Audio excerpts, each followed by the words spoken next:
Looking charger Hinch repair हो रहा है, हिंच अब रिपेयर। चार्जर तो हमको गिरे चार्ज बाटे हो गए चार्जर फुल है, चार्जर फुल है, चार्जर नहीं है।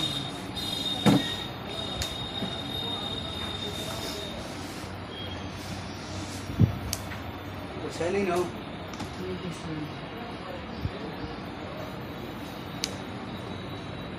स्लो काम कर रहा है थोड़ा, मैं 2 साल वापस लैपटॉप में जो भी है सब खत्म हो जाएगा लैपटॉप का जो भी है सब खत्म हो जाएगा